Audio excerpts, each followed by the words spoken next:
Kapatid, ang ganda ng flashlight na to. Oh. Alam, mabilis ma-discharge. Saka nag-iinit. Kaya mga kapatid, kaya ako ginamit itong flashlight na to, may papakita ko sa inyo rito eh. Ayan oh.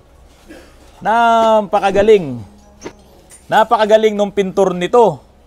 Talagang baliwala sa kanya kung ano yung tatamaan ng pintura. Wala na siyang binalutan. Lahat na lang pinatamaan niya ng pintura. Kasi in-undercoat niya. Kaso ang problema, pati itong rotor, pininturahan. Kasama pa yung brake pads. At saan ba yung brake pads? Ayan. Pininturahan niya to. Kaya ngayon, namumroblema kami, inaalis namin yung mga pintura. Umuusok. Pumunta rito, yung may-ari nito, babae may-ari nito, no? Si Ma'am Jen. Oo, si Ma'am Jen. Si Ma'am Jen. Umuusok yung dalawang gulong niya. Akala naman namin, stock up ang preno. Yung pala, lahat po nito ay pinagpipinturahan. Ngayon ito, nagpabili na ako ng acrylic thinner. Hindi pa lahat natatanggal yung pintura. Kaya ganito pa ang itsura nito. Yan, ito nga lang, pinturado na siya eh. Kaya lang, normal naman sa mga caliper, pinipinturahan talaga yan. Pero siyempre, pag nagpintura ka ng caliper, dapat yung high temp. Kasi talagang nagiinit po ito. Nagbabaga pa nga talaga to eh. Kapag talagang sobrang gamit ka ng preno. Eh ito, laki-laki ng sasakyan na to. Kahit na ordinaryong papreno-preno ka lang sa traffic, magiinit talaga yan. Huwag po kayong basta-basta na lang magpapa-undercoat dun sa marunong lang magbuga. Pangalawa na rin to sa mga nagawa namin. Meron pa akong inayos na Nissan Sentra, Exalta. Ganito rin ang ginawa. Pininturahan din. Pati itong rotor disc. Kasi itong shock na to. Kasi alam mo ba kung anong kulay yan? Dilaw yan. Ayan oh, kulay dilaw oh. Eh, kapag ka off-road mga kapatid, iba yung kulay na dilaw na shocks. May pangalan yun. O ito, ginawa niyang itim. Nagmukha tuloy kaya pa. So, dilaw yan. Ayun oh, kitang-kita dito. Masisilip ba, RJ? Ayun oh. Kita yung pagkadilaw oh. Oh. Hindi natin alam kung anong brand to. Oh, so ngayon pininturahan niya. Nawala na ngayon yung pagkamamahalin ng shock absorber na yan. Ito po, another tip na naman na ipangako ko sa inyo sa araw-araw na magbablog po tayo, magbibigay po tayo ng tip or tips kung kinakailangan, mas marami, mas okay. Ito pong Strada na to, ang tinakbo lang nito 40,000 kilometers at bihirang-bihirang magamit ng may-ari. Ngayon, pupunta raw siya sa mga gasoline stations kung saan doon siya nagpapaservice, nagpapa-PMS, eh sinasabi daw na wala namang problema yung preno. Malakas pa raw yung preno. Pero ang hindi nila alam, napupudpud na po pala yung brake lining. Ito, tignan nyo. Paubos na. Ayan, napakanipis na po niya, no?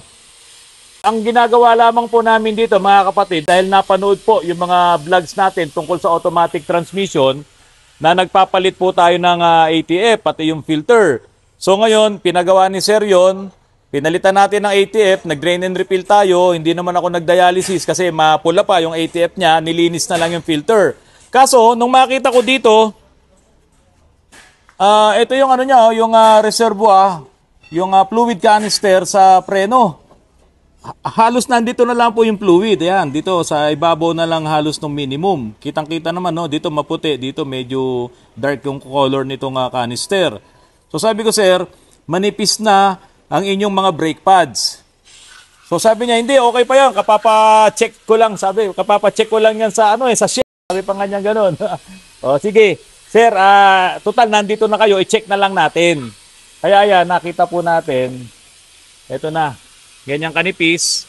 Tapos ito pong pinaka-monitoring kung sumasayad na to doon sa rotor disc. Kaya tingnan nyo, gas-gas na. Okay, since nagasgas na yan, ito po ang nangyari. Rex, pakiakyat mo nga. Ayan. Ito po ang nangyari. Nag-iba na po yung kain. Ayan.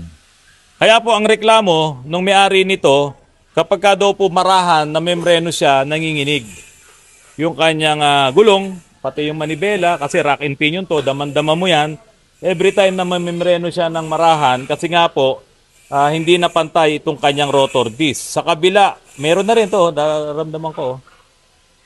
Ito dito sa portion na to, ayan, tinamaan na to. Tapos malalim na rin yung kain ng disc pad. So ito meron na rin dito. Kaya ito po talagang ipapa-replace na natin itong rotor disc. Ngayon, palit na rin po tayo ng brake pads. So ngayon mga kapatid, ang sinasabi ko lamang po sa inyo, i-monitor nyo ang inyong brake fluid. Bakit po? Kasi po, kung makapal pa ang inyong brake pads at ganito po ang nangyari na walang kayo ng fluid dito, syempre may problema ang inyong mga braking system. Maaaring may tagas ang inyong mga wheel cylinder or dito sa brake master. Pero ito po, nung tinanggal natin yung kanyang mga brake pads, talaga pong manipis na itong kanyang mga brake pads. Kaya wala na pong duda, magpapalit po tayo nito. Ngayon, ito pong ginagawa namin sa harap na to, hindi daw po malaman kung nasaan napupunta yung fluid. Kasi naman po, talagang nasira yung brake master at yung fluid pumupunta doon sa loob ng hydrovac. Ito po yon na nauubos yung fluid doon sa kanyang canister. Kasi nga po, nasira na talaga yung kanyang master. Ngayon yung fluid, dito na po pumapasok sa loob nito. Ito, pakita mo to RJ. Oh. Ayan, diyan na po pumapasok. Ngayon, yung kasing brake master nito, pinadala ko yung sample doon sa aming tagabili ng pyesa. Pero para makita nyo na yung fluid talaga pumapasok dito, ito, may remnants pa ng fluid doon sa kanyang na hose. Ito yung nanggagaling doon sa pump.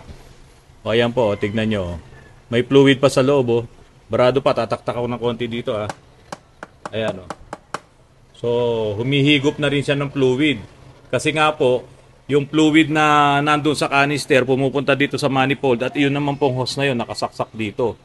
Kaya ang nangyari po talaga, nawala na siya ng preno, humina na yung preno niya, tapos lumulusot na.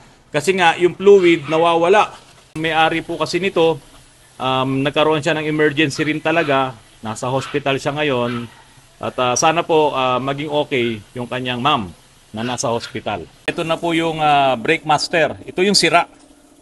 Dito tumatagas yung fluid. Kaya pagka may pressure na to, inapakan mo yung brake pedal mo at may pressure na, sa halip na pumunta dito doon sa kanyang linyada, papunta doon sa ABS. Hindi na po pumupunta doon sa ABS. Dito na po siya lumalabas. Kaya po nauubos yung fluid at pumupunta doon sa mismong hydrovac. Ayan. So talagang magtataka ka, wala kang nakikitang tagas ng fluid, pero sa totoo lang, punong-puno, no? Punong-puno yung hydrovac. Kung nagdagdag pa siya ng fluid, aapaw na po yun doon na sa flooring mismo ng kanyang sasakyan. Kasi itong portion na to, nakapasok na halos to doon, yung kabila naman ng hydrovac. Nandoon na, yung mismo sa pedal, yan. Lalabas, tutulo na doon yung fluid. Ngayon, ito na po yung pamalit. Ayan, bago na po. So, parehas na parehas. Patingin nga nung brand. Ayan, ayan yung box, oh. Ayan, yan, oo. So, ito yung box. Replacement parts. Made in Japan naman. Okay, Mikasa Brake Master Assembly. Innova Fortuner Hilux. So, ayan po, meron siyang part number. So, pagka talagang wala ka makakuhang original at medyo sobrang mahal, tiyagain na muna natin yung mga ganitong pyesa. At nang magamit po nung may-ari at siya po ay mayroong emergency. So, sana po okay na po ang inyong ma'am. Sana wala pong nangyaring masama. At ito po, tatapusin namin ang inyong sasakyan. Diyan lang po kayo.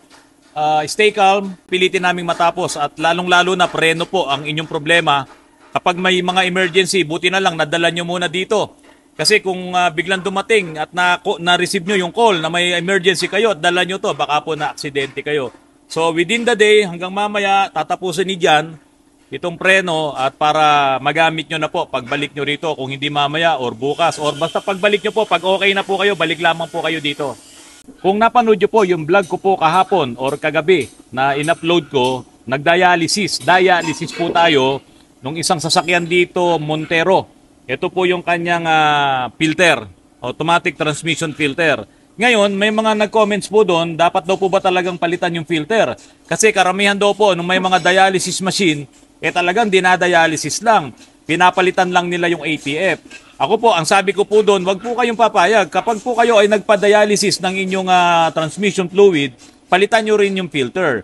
Ngayon, may nag-comment din po doon, yung daw pong mga naka-Toyota, na WS yung gamit na ATF, lifetime nga daw po yun. yung ATF na yon. At pati daw po yung kanyang filter ay lifetime din kasi daw po metal daw po yung ginagamit. Hindi lang po ako sigurado kung totoong metal or strainer. Kasi ito po, nagpabili ako ng bago. Ito, bago po ito ha. Kasama pa yung gasket, kasama pa yung kanyang mga metal bushing. Yan. So, nagpabili na po ako para ito po, ite-testing natin. Kung ano po ang trabaho ng filter na bago doon sa filter na marumi na. Yung hindi na talaga pwede. So, lalagyan ko to ng oil dito at kung maganda yung filter natin, talagang magpa-pass through ng mabilis yung ating ATF. Ngayon, lalagyan ko rin ng oil, ATF, itong marumi na. Yung inalis natin sa Montero kahapon, titignan natin kung gaano kabilis tutulo naman yung ATF dito sa kabilang side. Ito, subukan po ngayon natin. Ito, bago po ito ha. Lalagyan ko po ngayon ng ATF, titignan natin kung gaano kabilis magpa-pass through po yung ATF dito. Ayan. Ayun. Tumulo na po yung ATF. Ayan na po. So, mga ilang seconds lang. Titignan ko po mamaya sa editing kung ilang segundo yung video na tinakbo natin. Ika-cardian ko na lang po. I-superimpose ko na lang yung graphics. So, ayan. Tumulo na po. Okay. Dito naman tayo sa kabila. Medyo maingay kasi ongoing po yung mga trabaho namin dito. Ito naman po yung gamit na filter na tinanggal natin sa Montero. Tingnan natin kung gaano kabilis magta-travel yung ating ATF dito sa filter na to.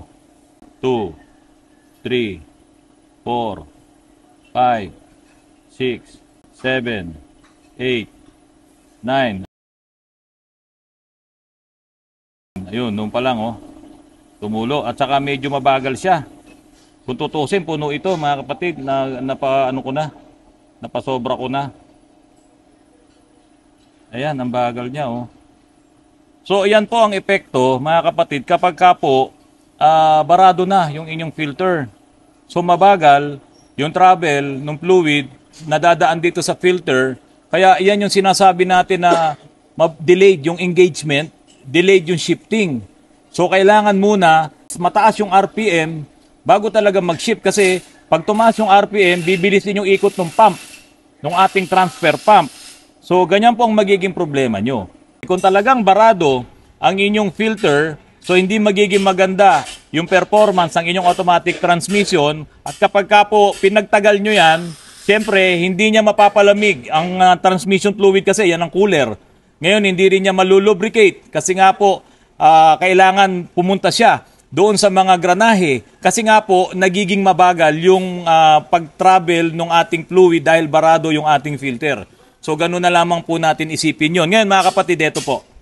Ang ating engine, kapag po tayo ay nag-change oil, every 6,000 kilometers, merong mas maaga, merong every 5,000 kilometers, merong every 4,000 kilometers, magpapalit ka rin ng filter. Sa transmission, na sobrang dami ng mga gears, mga granahe, mga planetary gears, tapos yung mga linings natin dyan, merong mga hindi naman talaga metal na nandoon na pwedeng mapudpod, pwedeng maubos, dahil nga sa kung hindi na maganda yung ating ATF. So, kung ang gagawin nyo po mga kapatid na manner, sa manual every 50,000 miles, ang kanilang pagpapalit ng ATF, meron pa nga po 40,000 kilometers. No, mga kapatid, ilang change oil yun kung i-compare mo sa engine.